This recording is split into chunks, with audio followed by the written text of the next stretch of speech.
symbol reckoning burned on the console like a command written into fate. Aaron stared at it, breath shallow. The Devourer's whisper still echoed in his mind. Show. The human woman's hologram stood beside him, her expression torn between hope and warning. If you open Earth's final memory, she said, it will be seen, not just by you, not just by the core, by it. Aaron swallowed. And if it hates what it sees, then it won't just break the shield, she whispered. It will break the idea of mercy. Outside, the shield trembled again, less from impact now, more from pressure. The Devourer wasn't attacking. It was waiting, as if it knew the next move belonged to Aaron.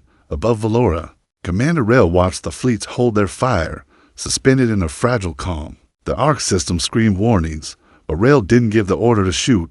Do nothing, he said. If we fire, we feed it. The bridge fell silent, all eyes on the glowing planet below. Then a new signal appeared across every channel. Valoran, human, machine, old ruins, buried relays, a single phrase. Transmitted from the chamber, bridge initiated. Rail whispered, almost to himself, Aaron.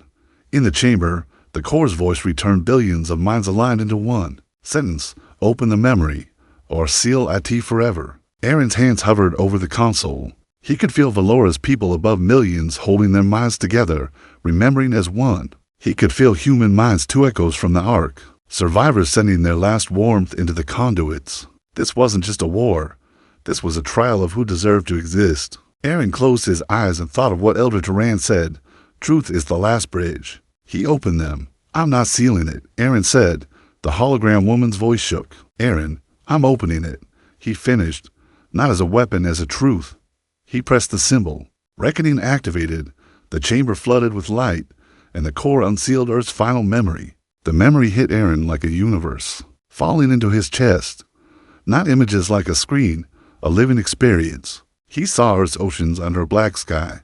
He heard cities crying in alarms and prayers. He felt the moment humans realized the Devourer wasn't simply an enemy, it was a hunger that learned, a force that fed on energy because energy was easy, but hunted worlds because worlds were loud with life. Then came the moment no history book ever recorded.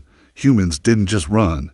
They fought harder than Valora could imagine. They built the core as a last act of defiance, not a reactor, not a battery, a vault of identity, storing minds so that something of Earth could never be erased. And then Aaron saw the betrayal, the gates, the allied signals, the desperate human transmissions. Open the path. We need evacuation. Then a Valoran command, cold and final. Seal it. The gate closed, not because the Valorans hated humans, because they were afraid. The memory showed Valoran leaders looking at the cosmic storm, trembling. Let them die, one whispered. If we open the gate, it will follow.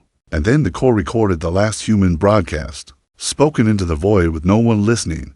If you ever find this, remember us. The memory ended with Earth disappearing under darkness. Silence. Aaron's face was wet when he returned to the chamber. The hologram woman stared at him like she didn't know whether to apologize or collapse. You saw it, she whispered. Aaron nodded. We were family, and we abandoned you. Outside the shield, the Devourer shuddered, because it saw it too. The Devourer's presence pushed into Aaron's mind, deeper than before, not violent, confused. WHYLEFT, Aaron's throat tightened. Fear, he thought. Fear made them betray you. Fear made you become hunger. The Devourer pulsed like a storm struggling to form words. I remember. Fire. A tremor moved through its mass, like a creature waking from a nightmare. I was not this. Aaron froze. You weren't born a monster. He thought. You became one. The core's voice rose again. Urgent now. Wake option confirmed. Bridge required. The hologram woman stepped forward, eyes glossy with something human. If you choose wake, she said softly, you have to carry the final memory into it. You'll connect the core directly to the Devourer's consciousness. Aaron's hands clenched. And what happens to me? She didn't lie. You might not come back as you are. Above, Rail watched the Devourer's attack stop completely. It's listening, an officer whispered. Rail's voice was quiet. So are we. Aaron stepped toward the chamber center, where the blue light formed a circle like a door. The core spoke in one voice.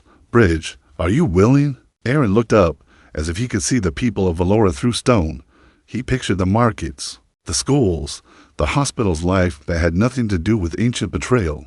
yet would pay the price. Then he pictured Earth dead and silent, but still alive inside the core. He exhaled. Yes. The chamber responded instantly, light wrapped around him, not burning, not hurting, more like being rewritten. His mind stretched outward, and then Aaron was no longer inside the chamber. He was inside the devourer. It wasn't stomach or flesh. It was a vast, black ocean of thought-fragmented memories from worlds it had eaten, mixed with emptiness. No screams, no gore, just absence. The devourer wasn't evil. It was starving, and it didn't know what else to do. Aaron projected the core's final memory into the darkness, not as a weapon, but as a story. Earth's oceans, Earth's sky, Earth's people, not just their death, their love, their music, their laughter, their stubborn hope. The devourer trembled. A voice, clearer than ever, formed inside him. I forgot. Me. Aaron's mind shook. You're not just hunger. He sent back. You are something that lost its name. The darkness churned. Name. Aaron remembered the core's deepest layer, the part even humans had buried. A hidden file. A sealed truth. He opened it. A single word surfaced. Old human code. Eidolon. The devourer's original designation. A human-made guardian intelligence designed long ago to protect deep space gates by absorbing dangerous energy. Storms. But it had been damaged when the cosmic storm struck. Its directive corrupted. Protect became consume. Contain became expand. Now it was the devourer. Now it could remember what it was meant to be. Eidolon. Aaron sent into the dark.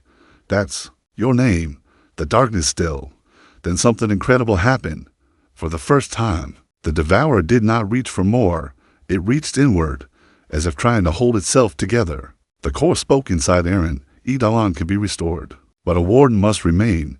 Aaron understood. To stop the hunger permanently, Eidolon needed an anchor, a living mind to guide it, so it could never drift back into blind consumption.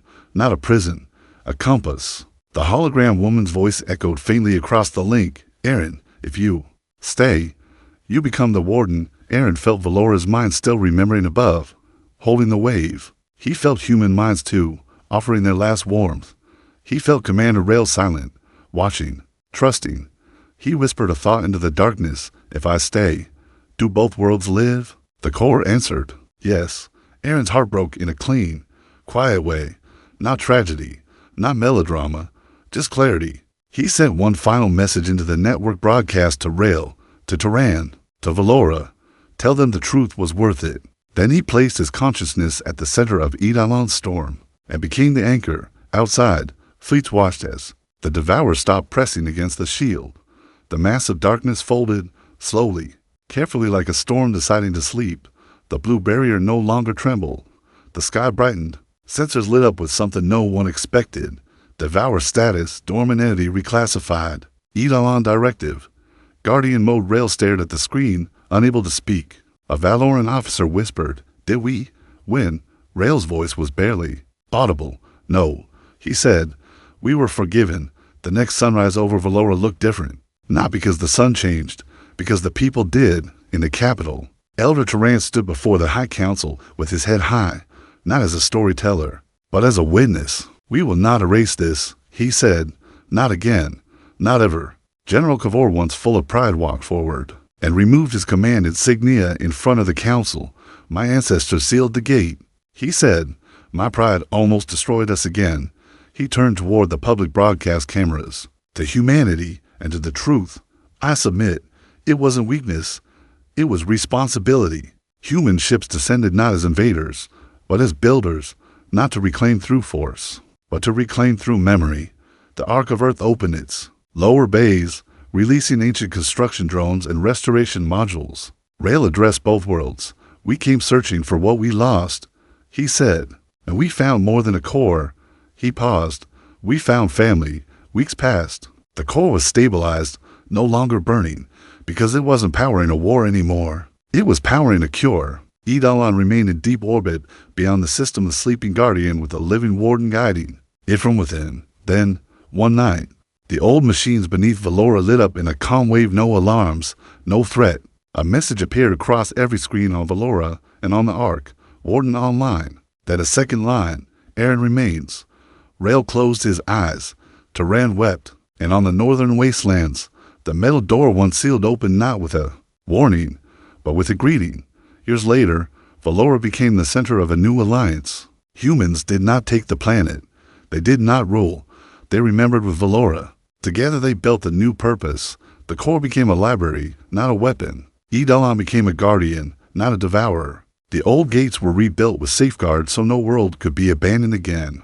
In the Hall of Memory, children listened to a new story, not about humans as myths, not about Valorans as perfect, but about the species that made terrible choices and then chose to become better. And sometimes, late at night, when the sky was clear, a soft blue shimmer could be seen far beyond Valora's moon. Not a threat, a watchful presence, a guardian, and if a child asked, "What is that light?"